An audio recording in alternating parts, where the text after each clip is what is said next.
you're bound to vote for Marco Rubio on the first ballot, but you went national with your, you spoke out about that, got the nomination, you would consider voting for Hillary Clinton. And now the DC party, the DC Republican Party is trying to oust you from your delegate seat. Take it from there.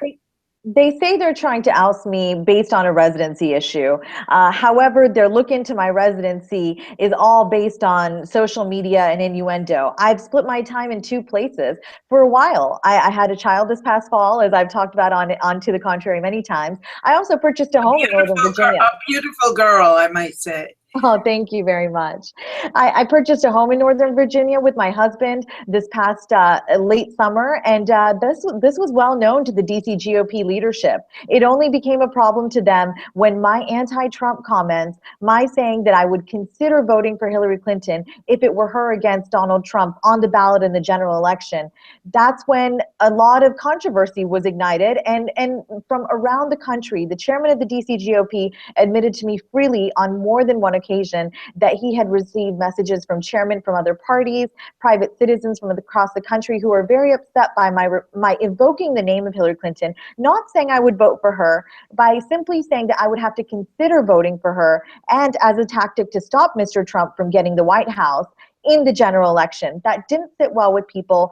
So Breitbart News went looking into my past, said she co-owns a home in Virginia. We don't see how she's a district resident. She doesn't reside there. They didn't look at the facts. They based all of this on arbitrary information, based on entirely on social media and innuendo. The chairman took sole authority to decertify me as an elected delegate. On March 12th, the Republican voters of the District of Columbia looked at 160 people on the ballot for delegate, and I came out with the second highest number of votes. What the DC GOP is looking to do right now is subvert the will of the District of Columbia Republican voter.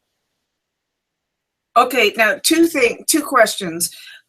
First of all, do you think the Trump people or Trump himself are behind trying to oust you from the DC GOP and to become a delegate? Do you have any indication of that? And go ahead. Sure.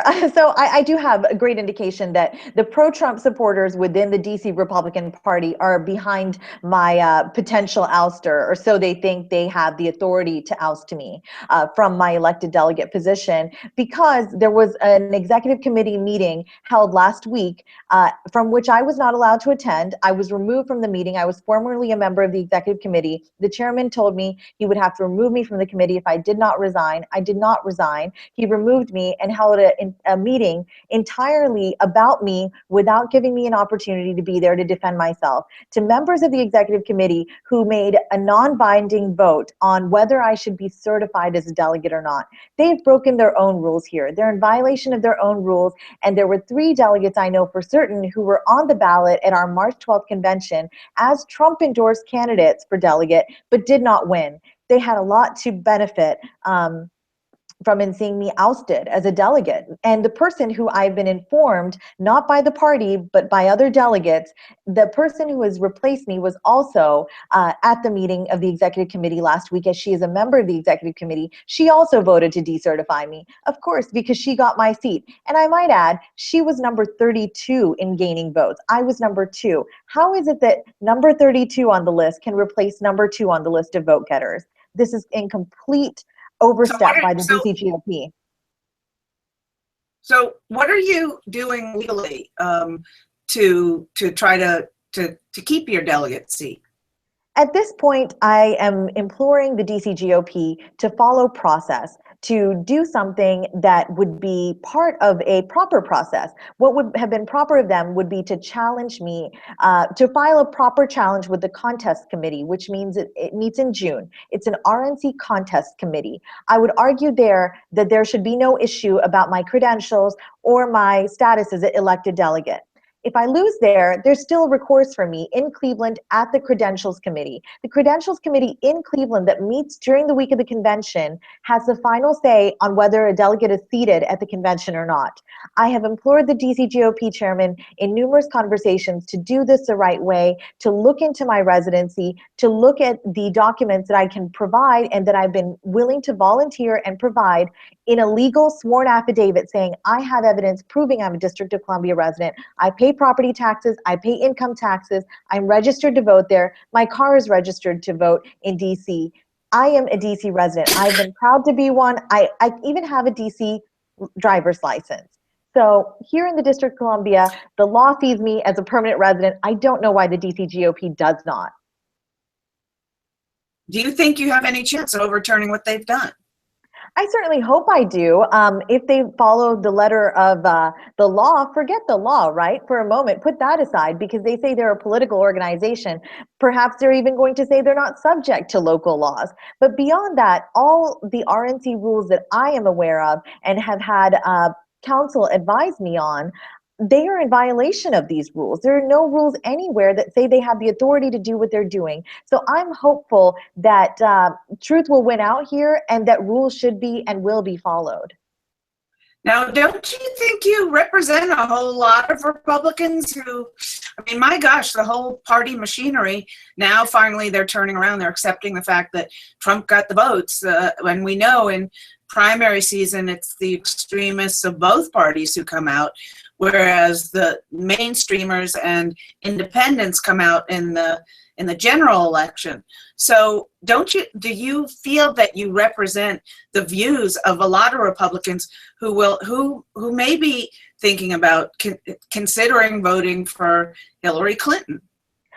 I think, putting that aside for a moment, I think I do represent the average DC Republican voter, especially one of the people, the many people who stood in line for hours on end on the day of our state convention. There were lines around the block. We had a record turnout, nearly 3,000 people. I think if you ask any one of those people, they'd say, do not put this girl's feet to the fire for saying what was on her mind in a fast-paced interview. I exercised a First Amendment right about what I would do, not at the RNC convention. I'm on the record as saying I'm 100% committed to the process in Cleveland.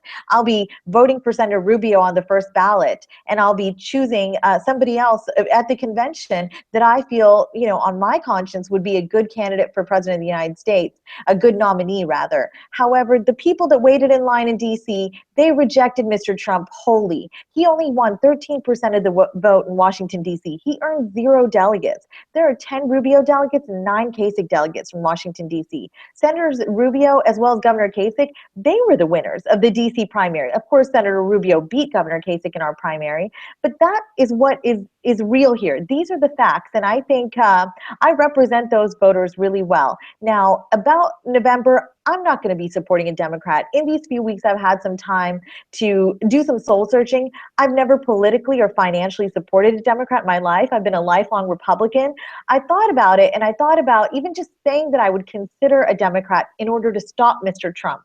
I thought about it, and I said, I've got to write in a Republican. I will vote for a Republican, only a Republican this November, because I feel like there's got to be somebody who espouses the values of limited government and truly a prosperous economic agenda for us on the ballot this November. And with Mr. Trump's clinching of the nomination being imminent, I don't think he's that person for a multitude of reasons. So I'm hopeful that I'm representing a unique voter here. I earned the right to go to Cleveland as a delegate. The people spoke, and I don't think there should be any reason that I'm not allowed that very privilege or, very much that opportunity that I've earned.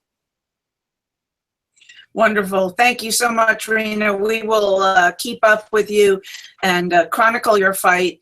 And as a regular and valued panelist on To the Contrary, we will be following this issue closely. Thank you, Bonnie. I appreciate it. Take care. Take care. Bye-bye. Bye-bye.